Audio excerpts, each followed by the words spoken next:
విజయ్ దళపతి సినిమాల్లో స్టార్ గా ఎదగడం ఒకెత్తైతే ప్రజానాయకుడిగా మారి రాష్ట్రానికి ముఖ్యమంత్రి కావడం మరో ఎత్తు. ఈ అసాధారణ ప్రయాణం వెనుక ఒక తండ్రి పట్టుదల, ఒక దర్శకుడి ముందు చూపు, అంతకు మించి ఒక వ్యూహకర్త నైపుణ్యం దాగి ఉన్నాయి. కోలీవుడ్ స్టార్ విజయ్ నేడు ముఖ్యమంత్రి పీఠాన్ని అధిరోహించారంటే దానికి పునాది వేసింది, ఆ ఇటుకలను పేర్చింది నిస్సందేహంగా ఆయన తండ్రి ఎస్ఏ చంద్రశేఖర్.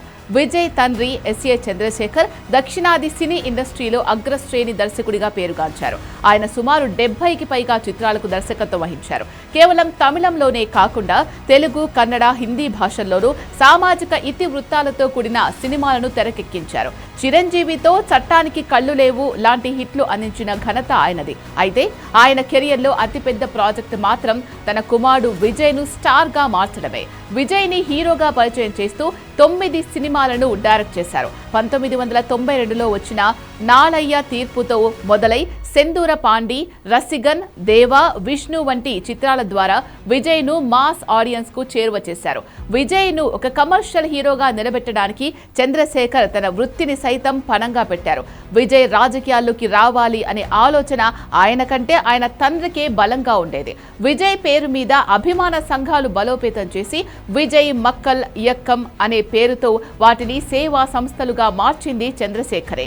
పేదలకు ఉచితంగా ఆహారం అందించడం, విద్యార్థులకు ల్యాప్టాప్లు, పుస్తకాల పంపిణీ, రక్తదాన శిబిరాలు వంటివి చంద్రశేఖర్ పర్యవేక్షణలోనే ఏళ్ల తరబడి సాగాయి. ఒక రకంగా ఈ విఎంఐ కారణంగానే విజయ్ ఇవాళ సీఎం కాగలిగారు. 2011లో అన్నాడీఎంకేకు మద్దతు తెలపడంలో చంద్రశేఖర్ కీలక పాత్ర పోషించారు. విజయ్ను కేవలం నటుడిగానే కాకుండా వ్యవస్థపై స్పందించే ఒక నాయకుడిగా తన సినిమాల ద్వారా మలిచారు. విజయ్ సినిమాలపై పొలిటికల్ గా ఏ ఇబ్బంది వచ్చినా విజయ్ కంటే ముందు ఆయన తండ్రి రియాక్ట్ అయ్యేవారు. విజయ్కి పొలిటికల్ గా ఎక్కడా చెడ్డ పేరు రాకుండా అన్ని తాను ముందుండి నడిపించేవారు.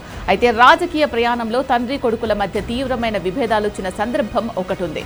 2020లో చంద్రశేఖర్ తన కుమారుడి అనుమతి లేకుండానే అఖిల భారత దళపతి విజయ్ మక్కల్ ఇయక్కం పేరుతో రాజకీయ పార్టీని ఎన్నికల సంఘం వద్ద నమోదు చేశారు. దీనిపై విజయ్ తీవ్రంగా స్పందించారు. తన పేరును, ఫోటోను రాజకీయాల కోసం వాడుకోవద్దని తండ్రిపైనే కోర్టులో కేసు వేశారు.